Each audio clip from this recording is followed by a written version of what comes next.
Oui. Voilà, oui, donc on a deux pointes, Prince et Goël. Bon, donc la défense ne change pas avec Deguerville, Pérez, Moreau, Mendy, Souma et Durand bien sûr. Voilà, et une équipe de Bastia avec un 5 hommes derrière, ça on le verra, ça dépendra un peu de la disposition des attaquants montpelliérains. Mais en tout cas, une équipe de Bastia qui a des problèmes à l'extérieur puisque ces 5 derniers matchs se sont soldés par 5 défaites en championnat en déplacement.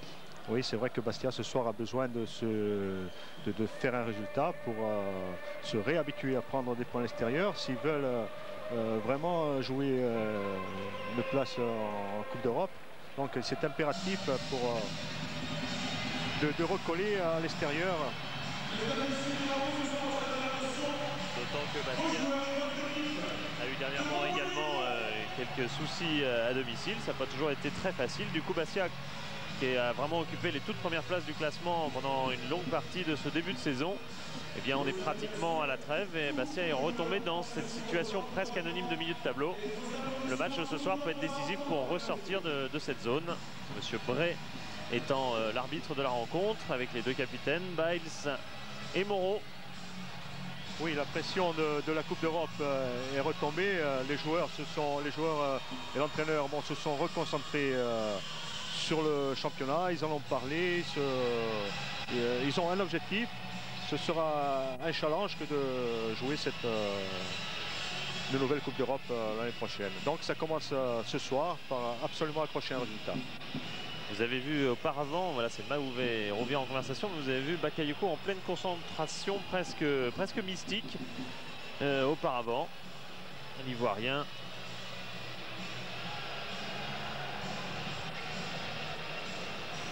Et à l'autre bout du terrain, pour Montpellier, ce sera bien sûr Bruno Martini, qui est tout proche de 36 ans maintenant, qui reste le rempart de cette équipe de Montpellier, qui va recevoir dans un instant Bastia tous deux en rouge, maillot rouge aujourd'hui, et sur le duo d'attaquants Prince Goël pour l'engagement, voilà qui est fait.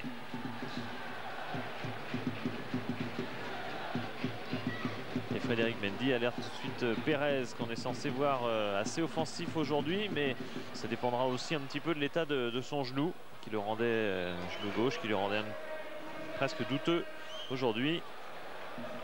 Voilà Pérez. Il cherche Goël. Goël qui essaye de jouer tout seul. C'est repoussé par la défense montpelliéraine et d'entrée l'équipe de Montpellier essaye de jouer, de construire. C'est une des équipes du championnat qui impressionne le plus sur le strict plan du jeu Frédéric Antonetti. On va voir si elle le justifiera face à son équipe. Pour l'instant, Martini à la relance avec Biles.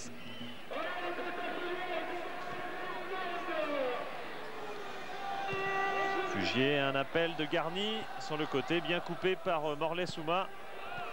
Et le Guinéen a assuré une bonne relance avec Roll et Faille. À nouveau Prince et glissade. Il va lui faire une reprise.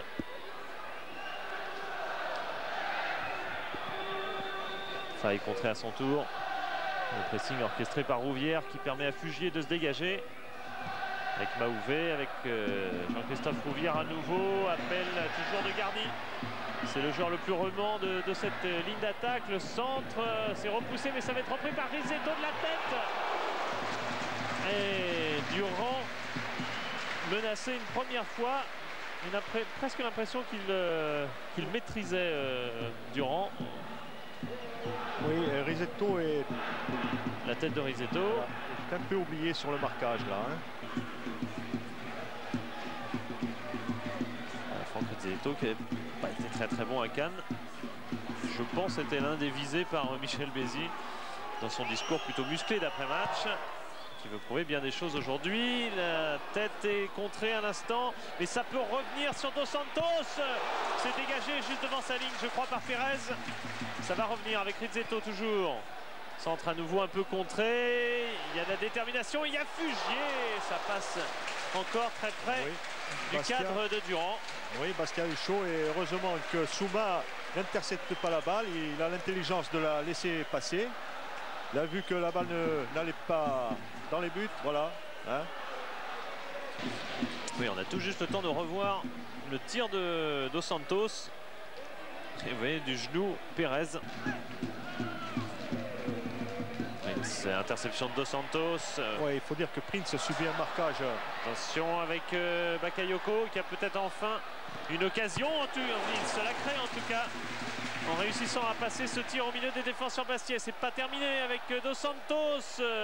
Ballon finalement penalty. Penalty sifflé pour une faute de Souma qui a pris Rizzetto au moment où celui-ci semblait... Non, c'est pas Souma d'ailleurs. Oh, c'est une phase qui mérite d'être revue. On a l'impression que la balle est passée au moment où la faute... pas évident. Hein, ouais. Puis, on a l'impression que la balle est passée au moment où une faute est commise sur Rizzetto. Oui, la balle est passée, effectivement. Mais faute de Gioietti. C'est pas extrêmement clair. Il est accroché après que la balle soit passée.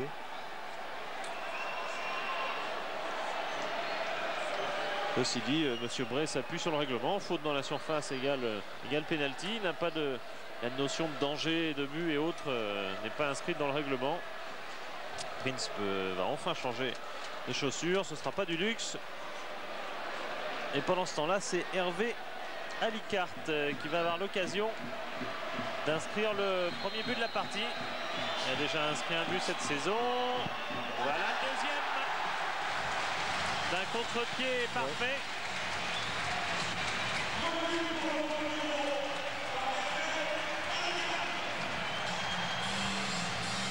Et voilà Montpellier en tête avec ce but d'avance. Voilà. Un joli contre-pied du pied gauche. Durant part à gauche et voilà, ballon très bien mis.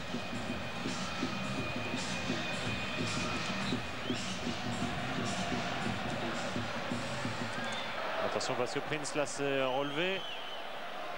Il a quand même glissé un peu au début de l'action. Ça va pas beaucoup mieux pour lui au niveau des chaussures, mais glissade, on a vu Souma, on a vu Gioietti, ça fait 3 glissades à la suite et ça permet à Bakayoko de partir seul face au but de Durand et il échoue, il rate le cadre alors que Durand paraissait pris à contre-pied et ça confirme un peu ce que vous disiez Charles, les Bastia n'étaient pas en place. Voilà, c'est ce que je voulais dire, parce que quand on prend un but, il faut au moins pendant 5 minutes se remettre en place et laisser passer l'orage, le temps de tout remettre. Là, heureusement que Bakayoko rate l'immanquable. Hein. En tout cas, c'est pas passé loin. Hein. Pour les Bastiais, ça c'est un avertissement. Gioietti, souvent appelé à jouer les coups de pied arrêtés. Ouh, la tête de Moreau. Oui, l'occasion bastiaise. Et pas passé très très loin. La cage de Martini. Oui, là, on va voir Moreau qui rate de peu cette reprise de tête. Voilà, il a frôlé.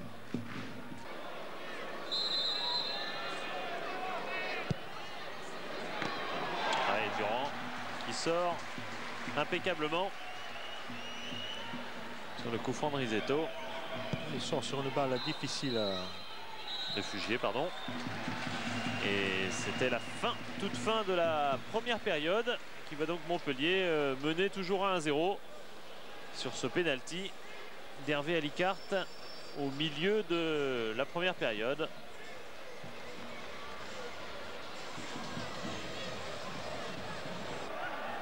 Intercepté. Bauvé Dos Santos. Accélération, appel en tout cas de Rizzetto sur la gauche. Ballon repris des une photo par Fugier de voler juste à côté.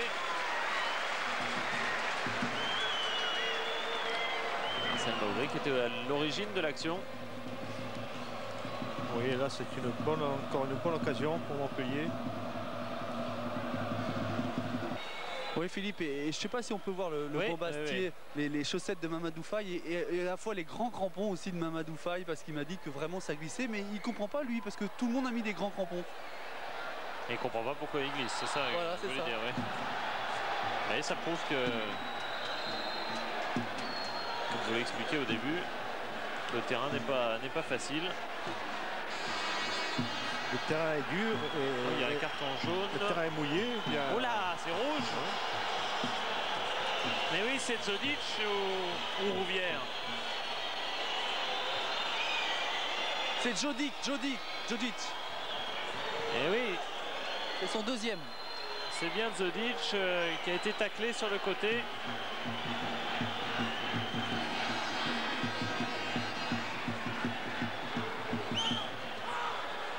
Et Michel Mézy a aussitôt appelé un remplaçant. Je vais tout de suite savoir lequel.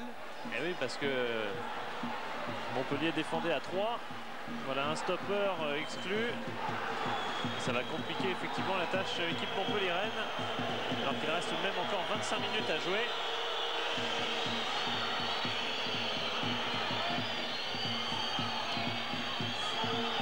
Il y avait déjà eu des Montpelliérains exclus depuis le début du championnat. Il y avait eu Ferraoui et Robert. Robert à Cannes, Ferraoui au bout de 5 minutes, je crois, contre Monaco, ici même. Zodic quitte le terrain. Il avait commis, il est vrai, pas mal de fautes sur Prince. Il a été un peu loin et c'est Franck Sauzet qui va rentrer apparemment. Voilà, Michel Mézy va réorganiser totalement son équipe. Ouais, deuxième poteau, la tête de Moreau à côté. Et voilà. Oui, très bonne occasion de Moreau. Furieux. La deuxième occasion de Bastia et 2 fois par Moreau. Et 2 fois sur un coup de pied arrêté. Maintenant, est-ce que les Bastiais sauront profiter de la supériorité numérique? Oh là, ça passe vraiment tout près. Moreau pas très heureux. Aujourd'hui, il a eu déjà plusieurs occasions.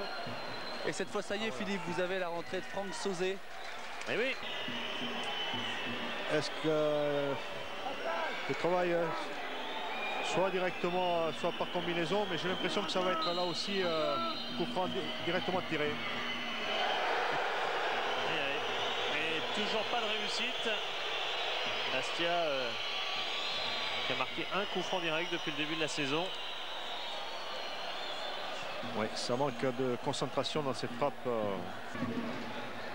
Ouais, Philippe, et ça s'active sur le bord de la touche puisque Jestrovic va remplacer Cyril Roll. Oula. Côté Bastier. Antonetti veut poser de gros problèmes à l'équipe montpelliéraine alors. Voilà, avec un attaquant de plus. Et Kader Ferraoui côté montpelliérain va rentrer aussi. Pour l'instant, il nous a pas signalé la place de qui. C'est pour ça qu'il est encore sur le côté. Et il va continuer peut-être de s'échauffer un peu.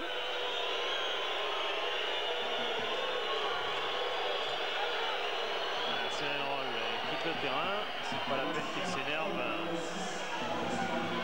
Et c'est Maouvoué qui va faire les frais de la rentrée de Kader Ferraoui. Michel Mézy essaye de rééquilibrer son équipe alors qu'on va voir comment on va s'organiser parmi les attaquants bastiais. Jestrovic, c'est un attaquant. Donc a priori on a 4 attaquants sur le terrain. On peut jouer avec 2 centraux et 2 ailiers, pourquoi pas. Ah oui, voilà Philippe, et côté montpelliérain, vous dites réorganiser, et vous pouvez dire également de l'expérience. Entre Sauzet et Ferraoui, on a fait rentrer l'expérience pour tenir le résultat. Et tenir la balle par exemple, ce qui a essayé de faire tout de suite Kader Ferraoui sur son premier ballon. Rouvière avec Fugier, il s'essaye au même jeu, mais c'est l'interception de Pérez. Et il ne faut pas oublier qu'on n'est plus que 10 côté montpelliérain. 10 à lutter contre 4 attaquants bastiais. Forcément, cela va être compliqué. C'est tout de suite en action. Égalisation ou pas? Non, monsieur Bré va siffler une faute contre Jestrovic. Sur cette phase confuse, je crois que Jestrovic avait contré le dégagement de Martini. Alors, on va revoir, ça va être plus clair, hein, Charles. Oui, alors André. Qu'est-ce qui est sifflé? Le pied en avant, vraisemblablement. Apparemment, Jestrovic met la tête. Hein. Voilà, là, on va bien le voir. Oui, voilà, c'est ça. Le pied en avant. Il met le ballon de la poitrine, mais le pied en avant est incontestablement dangereux. Ouais. Et explique aussi pourquoi Bruno Martini a manqué son dégagement, car il y avait danger. Hein. Danger physique. Oui, exactement. Ouais. Donc là, pas d'erreur de la part de monsieur Bré. Carton jaune, et effectivement, dans la foulée pour Jestrovic. Ferraoui aussi, formé à Montpellier.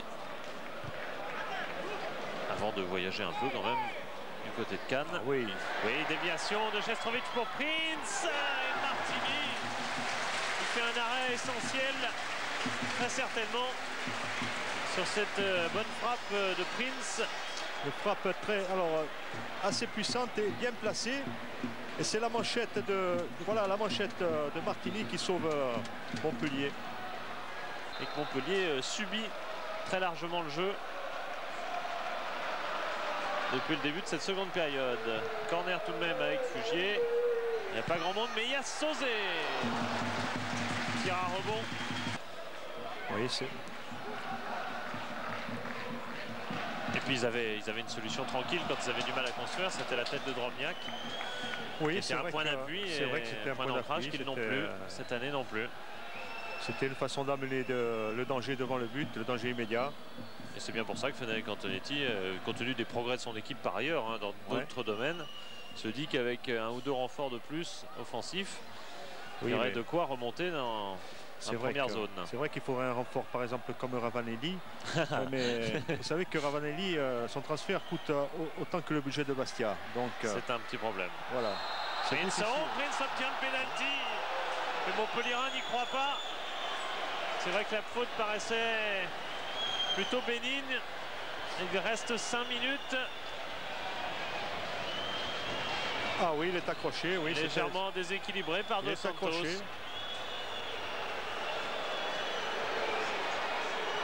Voilà. Quelle faute bête. Il est accroché. Quelle faute bête, elle y est. Hein. Elle y est. Elle est bête car elle paraît pas nécessaire. Mais elle y est. Vous savez que Bastia a eu 2 pénaltys face à Strasbourg. Moreau avait transformé le premier. C'est donc lui qu'on charge de tirer, ce qui paraît d'autant plus logique que Jurietti l'avait transformé qu'en 2 temps le second pénalty. Donc c'est au pied gauche du capitaine Patrick Moreau. Oui, Prince avait réussi à... Ouais, avec carton jaune pour Bruno Martini qui insiste un peu trop lourdement au goût de Monsieur Bray, qui fait perdre du temps dans l'exécution de ce pénalty. Oui, je disais, Prince avait réussi à éliminer Dos Santos et Martini. A-t-il arrêté un pénalty déjà? Non, mais le Lensois Drobniak avait échoué. Ce n'est pas le cas de Moreau. Moreau qui bat, Dos Santos s'en veut, il est au premier plan. L'égalisation qu'on sentait venir. Même si la manière dont elle survient est tout à fait, elle, inattendue. Voilà, Moreau qui a tiré au même endroit que face à Wenzel. Martini est parti du bon côté, mais il est trop court. Dos Santos essaye Moreau de la tête. Ferraoui en prise de volée du gauche. Oui, qui a bien fait de tenter cette reprise. C'est un des 2 Montpellier. Oui, il a bien fait. C'est un des 2 Montpellierins qui ont marqué de loin cette saison.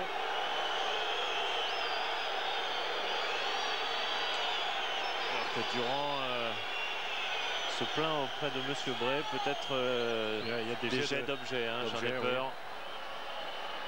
Oui. Ouais. C'est non plus, c'est pas la meilleure des méthodes. Le temps réglementaire est terminé. Il y a des arrêts de jeu à jouer. La seconde mi-temps était plutôt mouvementée. Mendy revient sur Fugier. Souma à la relance avec De Guerville qui est passé. Il a Pierre-Yves André. André qui va au bout de sa longue course pour centrer finalement. Alicart qui a raté peut-être son dégagement, mais qui a aussi sauvé Montpellier en touchant cette balle. C'était pratiquement la balle de match. Le contre avec Rouvière. Il est vite terminé. Et ça va revenir. Monsieur Bray peut-être impatient quand même de siffler la fin. C'est peut-être la dernière action. Avec André, avec Prince qui fait un numéro. Il était passé auprès de 3. Au niveau de 3 joueurs, encore panique à bord. Ce sera un corner. Montpellierin affolé par Prince Daille. le Libérien qui était passé au milieu de 3 joueurs. Oui Philippe, et je ne sais pas si Monsieur Bray sera pressé de siffler, mais en tout cas Michel Musi lui est très pressé, montre la montre sans arrêt. Donc je pense qu'il se contenterait bien d'un match nul. Ah oui, maintenant oui. Corner et sortant pour la frappe de Zanziani. Pérez, Monsieur Bray va siffler un coup franc pour Montpellier. Je ne sais pas s'il est justifié, mais en tout cas ça va lui permettre de calmer les esprits. On a vu un gros cafouillage, mais ce qui s'est passé exactement... Oui. Alors, ce qui se passe, c'est... Ouais, voilà, contrôle de la main de Pérez. Contrôle de la main de Pérez qui n'a pas l'air vraiment... C'est tout à fait évident. Alicard qui dégage aussi loin qu'il le peut. Mendy et ouf! Ouf pour Monsieur Bray, ouf pour Montpellier qui a souffert toute cette seconde période, qui ne perd pas tout, qui obtient quand même un point avec ce nul, un but partout. Oui, et Bastia qui recommence à l'extérieur à ne pas perdre. Ramener quelque chose. Hein. Voilà, Bastia a ramené quelque chose. Et il faut quand même signaler le bon match de Monsieur Bray. Hein. Bon arbitrage quand même. Hein. Oh, je pense qu'en première mi-temps on était bien en place, mais on n'était pas assez ambitieux dans le jeu. Et il y avait de quoi, on pouvait beaucoup mieux faire, c'est ce qu'on a fait en deuxième mi-temps. Ou même en 11 contre 11, on leur a posé beaucoup de problèmes. Je ne me souviens pas qu'Éric Durand ait eu un arrêt à faire en deuxième mi-temps. Et l'égalisation est venue logiquement. Maintenant, je ne sais pas s'il y a pénalty pour Montpellier, je ne sais pas s'il y a pénalty pour nous, j'en sais rien, ça c'est l'histoire du match. Mais je dirais que le score me paraît logique et je dirais qu'au point on est même vainqueur. Il a fallu quand même secouer un petit peu vos joueurs après la première mi-temps. Ouais, parce que comme je l'ai dit, on n'était pas assez ambitieux, on se contentait de faire un match tranquille comme des fonctionnaires, alors qu'il y avait un résultat à aller chercher, c'est ce qu'on a fait en deuxième mi-temps. On aurait pu en prendre 3, mais on va se contenter d'un. Merci Frédéric. Eh bien, votre opinion sur le penalty? Voilà, apparemment il est accroché. Hein. Ouais. Voilà, c'est pas la plus grosse faute du monde. On ne saura pas danger de but ou autre, mais il y a faute. Hein. Oui, il y a faute, il s'était débarrassé de Dos Santos. Oui, et Philippe, avec Morlaix-Souma, Morlaix, un match qui s'est plutôt bien placé sur le plan défensif pour les Bastiais. Ouais, c'était difficile, mais on a pu arracher le match nul, donc c'est l'essentiel pour nous. Hein. Et donc c'est l'essentiel. Oui, Morlaix, j'assistais pour interviewer Morlaix qui voulait refuser au départ, mais c'était pour demander aussi des nouvelles d'Ousmane. Ousmane Souma, comment il va? Eh bien, il va beaucoup mieux. Et là, il a commencé à faire des musculations pour les jambes et ça va beaucoup mieux. Il repasse au stade de temps en temps? Oui, il est tout avec nous au stade, aux soins. Bon, aux soins, la salle, bon, souvent il fait des muscles avec nous. Bon. Le moral est bon? Ouais, le moral est au top et ça va. Merci Morlaix. Merci. Je savais pas si c'est... Il aurait eu du mal à se concentrer pour son interview, Morlaix-Souma. Il rigole déjà souvent naturellement. Ouais. Sur le terrain, il est sérieux en tout cas. Hein. Un des joueurs qui a bien progressé